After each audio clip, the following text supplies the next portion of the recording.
Hey guys, Urban Combat Survivor here. I wanted to do a video today on how to talk to people about prepping for a breakdown. I'm not talking about those people that are already in that mindset. We all know at least one or two people like that. A good friend of mine, he's actually subscribed to my channel here. He went with me to go get my primary defense weapon because he knows a lot more about them than I do. So we all know people that are already in the mindset. Those people, you probably don't even have to bring it up; they'll bring it up to you. So those aren't the people that I'm talking about. I'm talking about the people that aren't in that mindset. I'm talking about the people that are just average, everyday Joes and Janes. They get up, they go to work, they don't own a gun, they don't have food put away for more than a week, but people that are good friends. So how do you talk to those people? Well, who you talk to, who you trust, I can't really help you with that. I don't think anybody can help you with that. Everybody has their own criteria on who they can trust. I can tell you my criteria for trust is pretty damn high. But even with as high a standard as I have on that, there's still 5 or so people that aren't in that mindset that I trust on that level, that I've either talked to or am going to be talking to. The question is how? How do you talk to these people? How do you talk to them? Because let's face it, none of us wants to look like a nut job. None of us wants to look like that paranoid guy in the movie that lives out in the woods, and none of us wants to look like that guy. So how can you rationally bring the topic to the table and really feel like they're not thinking in the back of their head while they're nodding at you, wow, he's lost it. So I'll tell you how I've done it, and I think it's been pretty effective. I've gotten kind of positive response from those who I have talked to. So maybe this will help you. Maybe this will prompt you to actually make the strategy and get it done. Because I've been planning on doing it forever, but not forever, but over a year. But until this week, I hadn't done it. So here's what I did. During conversations, you feel them out and see if they have that gut feeling that I think just about everybody has right now. So it's kind of easy. That gut feeling that stuff isn't right now. Something is going on. People know that. Whatever it is for them might not be the same as it is for you. Some people think it's going to be an economic collapse. Other people think it's going to be martial law. Other people think it's going to be X, Y, Z, Q, whatever. So it doesn't matter if you agree on what. What matters is that you understand that you each have this gut feeling that something might be coming. And for me, it was a Boolean line of possibility. To me, everything below this was, it's not possible. It's not going to happen. And that's how I was. Like I said, I've known guys like this for a long time.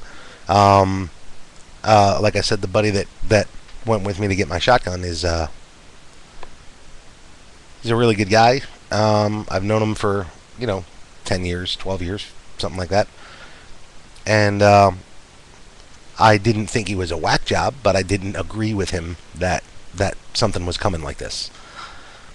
For me, there's been enough evidence in the last 2-3 years that I believe it has crossed the line into possibility. And that's all that matters. Once it crosses that line into possibility for me, then it's time to start getting ready for things. And again, it costs you nothing to prepare. Nothing. You put food away, you're going to eat it. Even if nothing happens, you're going to eat the food. You were going to eat food anyway. It's not like you're going to stop eating next week. So money wasn't wasted. My shotgun. I did a lot of reading, a lot of research, and then I took a friend with me who knows a lot about it. And I decided to pick up a used shotgun, 12 gauge. One of the decision-making factors in picking up a used gun that was in really good shape is that I know I can get the money back out of it later if I have to. So again, it's money that basically is put in a jar. It's not lost. So there's that to consider. They have nothing to lose. And once you establish that they've got a gut feeling that anything is coming, then you can start talking. Well, I trust you. Do you trust me? That kind of thing. It's a hell of a loaded question, but by the time you get to the point that you're saying that, you both already know what you're thinking, and neither one of you wants to be the whack job that says it. So you got to bite the bullet and be the one that says it. Look, if something comes down, I got your back. Do you have mine? That's the start. Then you discuss things like, well, maybe we should meet up if something happens. Maybe we should work together because, 2 guys watching is better than 1. 4 guys watching is better than 2. So, how do you start the conversation? Slowly. Gaugingly. Judge. But do it. Do it. Because I don't know if things are going to break down. And if they're going to, I don't know when. And I don't think anybody really does. But I can tell you that gut feeling that so many of us has been getting stronger. And a sense of urgency and preparation has been spreading even to people like me who aren't that type. And of those I've spoken to,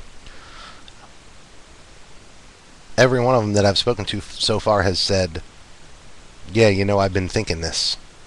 Didn't want to say it, but I've been thinking this. So people are feeling it.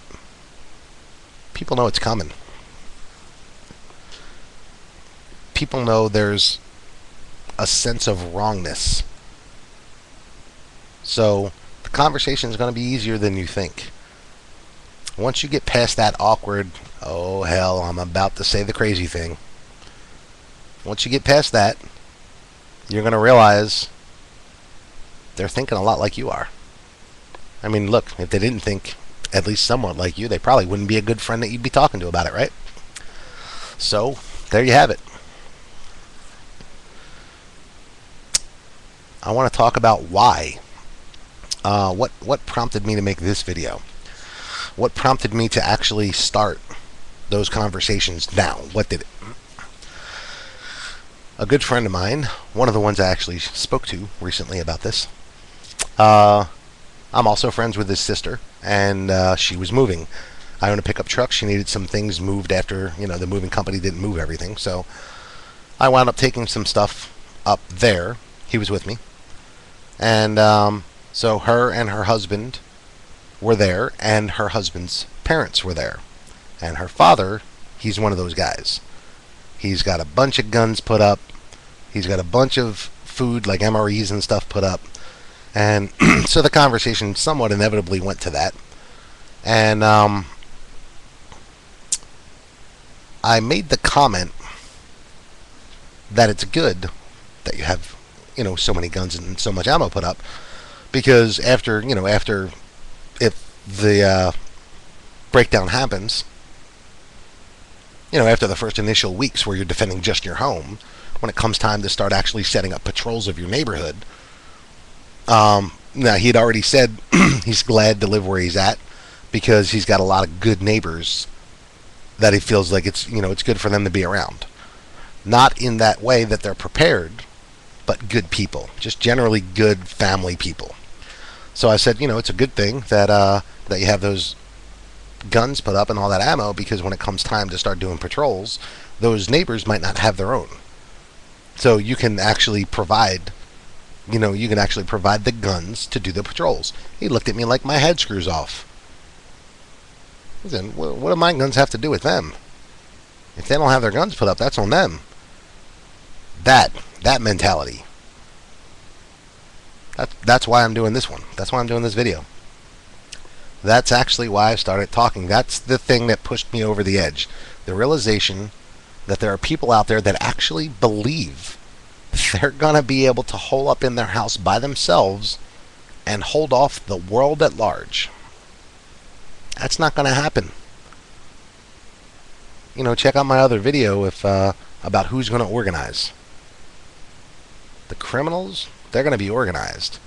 Yeah, you might live in the suburbs. You might live in the country. You think they're going to stay in the cities? They're going to run out of supplies too. They don't have anything put up other than the guns. So they're going to start roaming and wandering. They're going to start making plans and going out and raiding and taking. Suburbs are first. Then past the suburbs is next. You're not going to be able to hold off 20 guys with, hell, even if only 5 of them have rifles and the rest of them have pistols. You're not going to be able to hold them off by yourself, or just you and your wife. You're going to need to establish safe zones. People need safe zones. Look, you just can't live in a constant state of alert. It's not something that the human condition has allowed for the evolution of a capacity for. We can't live in a constant state of crisis. You just break down, man. It just wears you out. But you can live in a state of readiness. And part of that will be you have your rifle by your door after you've established safe zones, and those that are on patrol duty right now, when they send up an alarm, you go. Just like the volunteer fire department. When the alarm goes up, you go. That is sustainable. And now, if you have 5 or 6 guys with rifles in an area that you've already scoped out, in an area that you've already set up, you know where all the lines of sight are. You've already established what the best defensive positions are, that kind of thing. Now, if 20 or 30 guys shows up, the 5 of you have a way better chance. Especially if the 5 of you also can send an alarm, ring a bell, whatever it is you're going to do, and 3 or 4 more of you take up positions that you've already discussed. In that situation, now those 20 or 30 guys, they're sucking hind tit. And they're going to go someplace that it's easier. It's like that, think about that silly little club that people used to put on their steering wheels. And, well, some people still do. It wasn't that you couldn't get past that thing. It was incredibly easy to get past. All you had to do was, well, I'm not going to tell you how, but they were incredibly easy to get past. The point was the deterrent. It was so much easier and took less time for that crook to move to the next place, to get the car that's not prepared. Well, it's going to be the same thing. Those 20 or 30 guys, 1 or 2 of them get shot, and they haven't made any advantage or advancement. They're going to rethink where they're at, and they're going to go, let's go down the road there where they don't have 5 organized guys with rifles. So, think about who you're going to talk to and how you're going to talk to them. You know your friends. You know what they're going to find crazy. But you might be surprised when you're the one that actually takes the initiative and says it, because they're probably not going to. Hell, I've been putting it off for over a year. So, I think it's time to do it, people. I think it really is time to have those conversations and make sure that you know who you can rely on and when and where that's going to happen. Think about it. You might not have time to think about it later. Hope it helps. Urban Combat Survivor, signing off.